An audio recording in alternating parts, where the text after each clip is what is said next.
যারা এই মসজিদের মধ্যে, এই মসজিদ হলো আল্লাহ তাআলার ঘর, এখানে প্রথম কাতারে সবাই বসার অধিকার রাখে, বলেন ঠিক কিনা?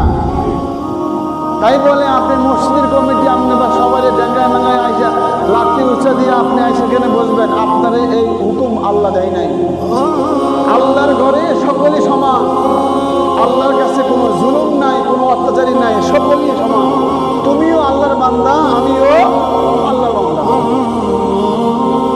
তাই পৃথিবীর এক জায়গায় পাইবেন কালো, সুন্দর, শিক্ষিত, অশিক্ষিত, নেতা, মন্ত্রী, উজির, নাজির, এমপি, ডিসি, এসপি, আইজি, ইমাম, মুসল্লি সকলেই এক কাতারে বসে নামাজ পড়ে, হলো মসজিদ। বাড়ির মালিক বাড়িওয়ালা একই কাতারে নামাজ পড়ে, গাড়িওয়ালা গাড়ির মালিক একই কাতারে নামাজ পড়ে, জমিওয়ালা জমির মালিক চাষাবাদওয়ালা একই কাতারে নামাজ পড়ে। এখানে কোনো ভেদাভেদ নাই। আল্লাহ কয়জন? একজন। এখানে কোনো ভেদাভেদ নাই, কোনো জুলুম অত্যাচার নাই। তাই আল্লাহ সুন্দর বানাইছেন, কালো আল্লাহ তাআলা বানাইছেন। তাই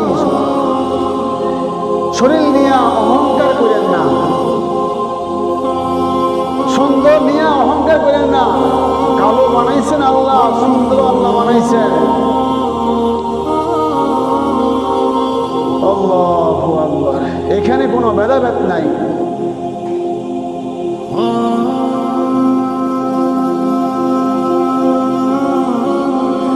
যিনি মানুষকে আল্লাহর দিকে দাওয়াত দিবেন, তিনি এই কথা বিশ্বাস করা যে আমি কোরআন এবং সুন্নাহর একজন প্রচারক, সেই ক্ষেত্রেই আমি নবীদের একজন ওয়ারিস।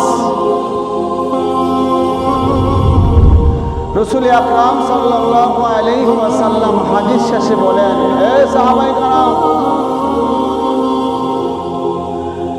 যার তাকওয়া যত বেশি হবে, যিনি আল্লাহকে যত বেশি ভালোবাসবেন, আল্লাহ তার কাছে তত বেশি শ্রেষ্ঠ হবে। সুবহানাল্লাহ। আল্লাহকে যতটুকু স্মরণ করবেন, আল্লাহ আপনাকে ওই পরিমাণ স্মরণ করবে। সপ্তাহে একদিন নামাজ পড়বেন তো আল্লাহ আপনাকে সপ্তাহে একদিন দেখবে।